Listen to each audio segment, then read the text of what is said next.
네, 다음 주부터 올 상반기 대기업들의 대졸 공채가 시작되는데 뭔가 변화가 감지됐습니다. 한 기업은 사상 처음으로 무스펙 전형을 도입한다고 밝혔는데요. 이른바 스펙이라는 것을 보지 않겠다는 거겠죠. 네, 사실 이 스펙이라는 말이 나온 지도 벌써 꽤 됐잖아요. 네. 그런데 적지 않은 대기업들도 앞으로는 스펙 항목을 폐지하거나 또 대폭 줄일 것으로 보입니다. 김병용 기자와 좀 더 자세히 짚어보겠습니다. 이게 바람직한 변화다 이렇게 얘기를 할 수가 있을까요? 그렇게 볼 수 있을 것 같아요. 이제 한 개인의 능력을 보려면 이름, 어디 이렇게 쭉 봐야 되는데 요즘 이른바 이 스펙에 들어가는 항목들이 네.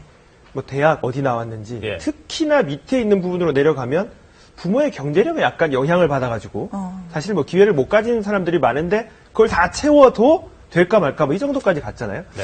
그래서 봤더니 대기업 공채 신입사원의 변화가 감지됩니다. 이 스펙트럼, 스펙보다 직무 수행 능력을 보겠다 이렇게 나와 있습니다. 네. 그러면 가장 쉬운 게 이제 이걸 보는 건데 어떻게 보는지는 다음 화면부터 보시면 네. 자세하게 설명을 드리겠습니다. 예. 자, 저희가 이렇게 표시를 한번 해봤는데요. 이 입사 지원서입니다. 기억나세요? 이거 쓰신? 하도 오래돼서. 네. 대기업들이 보통 이 정도 입사 지원서를 쓰는데 저도 아침에 준비를 하다가 딱 봤더니 저는 병력 이하로 채울 게 없어요. 취미, 음악 감상 정도 쓰고 예. 여기 구종 세트에는 전혀 쓸 게 없습니다. 우리가 스펙 쓴 게 다 안 보겠다는 거잖아요. 그렇죠. 예. 그래서 봤더니 예전에 저희 뉴스 읽어주는 남자에서 왜 이제 3종 세트가 학과 어디 나왔는지 그리고 여기 보면 토익 점수 그리고 이렇게 연수 이렇게 각종 자격증. 그렇죠. 자격증 이렇게 나와 있는데 하나씩 없어진다는 겁니다. 그래서 9종 세트에서 하나씩 없어지는데 어느 정도 없어졌는지 저희가 사진도 이렇게 표시했는데 이거 참 대단히 획기적인 변화입니다. 네. 얼굴을 보지 않고 하겠다. 어떻게 변화하고 있는지 다음 화면을 보시면 기업들이 바뀌고 있습니다. SK그룹이 이제 다음 주부터 공채를 실시하는데요. 이른바 노스펙 6가지를 없애겠다 돼 있습니다. 봤더니 외국어, IT, 해외 연수 경험, 수상 경험 등 6개를 없애고요. 아예 공언을 한 거죠. 그렇죠. 발표를 한 겁니다. 그러니까 사실은 대학생들 대부분 다 이제 준비하고 있었는데 앞서 보신 이력서에서 칸들을 다 빼고 뭘 채워뒀지? 그렇죠. 그런데 이게 들어왔습니다. 자기소개서 자기소개서. 평가를 강화한다고 하는데 이거 자세하게 좀 이따 설명드리겠습니다. 그리고 직무 수행 능력 중심의 평가를 하겠다. 자, 노스펙 강화했고요. 그다음 또 하나 보면 현대차 같은 경우에 이제 전형이 진행 중인데 외국어 없앴고요. 동아리, 봉사활동 경력을 없앴습니다. 삼성 같은 경우에 SSAT라고 해가지고 삼성고시 그런 얘기가 있었죠. 근데 얼마 전에 SSAT를 줄이겠다.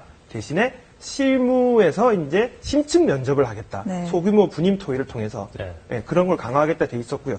LG 같은 경우에 봤더니 지난해부터 들어갔는데 사실상 사진, 수상 경력, 연수 이런 거 싹 없어졌습니다.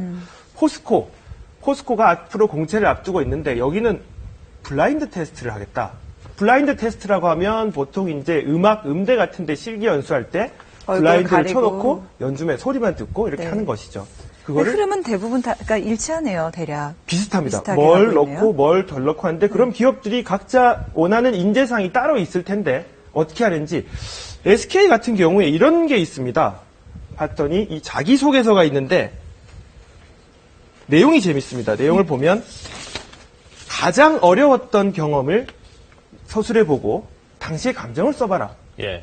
사실은 우리가 자기소개서라면 저 정말 열심히 하겠습니다. 꼭 한번 붙여주십시오. 쫙 쓸 것 같은데 그렇지가 않습니다. 자기소개서가 비교적 각 회사가 요구하는 것을 구체적으로 들어가는 것이죠. 또 하나 봤더니 가장 어려웠던 행동을 극복하기 위해서 어떤 행동을 했는지 자기가 가장 소속감을 가졌던 이런 건 어딘지. 구체적으로. 그렇죠. 그러면 그 문제 나왔을 때 사실상 쓰기가 쉽지 않은데 그런 거 있고 블라인드 테스트 앞서 말씀드린 것처럼 대기업들, 포스코 대부분 다 이런 테스트를 이용하는 것 같습니다.